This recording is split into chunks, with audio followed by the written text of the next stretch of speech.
ఆస్తులన్నీ పోయిన తర్వాత మేము ఇళ్ళన్నీ అమ్ముకొని అద్దెకున్నాం. నరసింహస్వామి గుడికాడ అద్దెకున్నాం. అసలు అద్దెకుంటే నానా అగసాట్లు పడ్డాం. మేము నెల నెల డబ్బులు ఇస్తా కూడా నానా ఇబ్బందులు పడ్డాం. ఈ 18 నెలలు బట్టో 20 నెలలు బట్టో కొంచెం మార్పు వస్తుంది. ఇప్పుడు పింఛను కూడా ఇక్కడికి ఏర్పాటు చేశారు. అద్దెంటూ ఉంటే అద్దెకుండే కూడా మనం వాళ్ళకి ఇబ్బంది అయినా మన మీదే చూపిస్తారు కోపం, మనకి ఇబ్బంది అయినా మన మీదే చూపిస్తారు కోపం. మనం అద్దె కట్టుకుంటే ఎన్ని అగసాట్లు పడి వచ్చాం మాకు తెలుసు ఆ బాధ.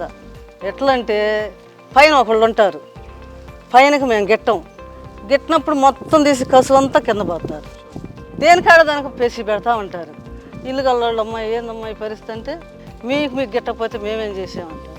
బాధపడిన రోజులు కాదు, ఏడ్చిన రోజులు ఉండవు, అసలు చచ్చిపోదాం అనుకున్న రోజులు ఉండవు. 3,500 రూపాయలు అద్దె, కరెంటు బిల్లు 5,000 వస్తుంది. ఎట్ట వస్తుంది? మాకు ఎంత ఫిజు లేదు, టీవీ లేదు, మరి ఒక్క ఫ్యాను, ట్యూబ్ లైట్లు, 2 ట్యూబ్ లైట్లు, 5,000 రూపాయలు కరెంటు బిల్లు వస్తుందంటే మేము 6 నెలలు ఉండి భయపడి ఖాళీ చేసాం. ఇంకొక ఇంట్లో పోతే వాళ్ళు పైన అర్ధరాత్రి ఇప్పుడు కసువులు పోయినాం అదేమంటే మేము ఎరగనంటారు. మామూలు ఇబ్బంది పడలా. ఇక్కడికి వచ్చిన తర్వాత ఇల్లు సొంత ఇల్లు అయ్యేటప్పటికి మాకు బాగుంది. ఇప్పుడు మేము వచ్చి 4వ సంవత్సరం. ఈ 4 సంవత్సరాలు నీళ్ళ బాధ అంటే తెలియదు, నీళ్ళకి అసలు ఇబ్బంది అంటే లేదు. మేము పేటలో నీళ్ళకి సొంత ఇల్లు అమ్ముకోకముందు కూడా ఇబ్బంది పడ్డాం, సొంత ఇల్లు ఉండి కూడా. ఇక్కడ నీళ్ళు అంటే ఇబ్బంది లేదు. రోడ్లు బాగుంటాయి, చాలా బాగుంటాయి. పేటలో కల్లా ఇక్కడే బాగుండేది.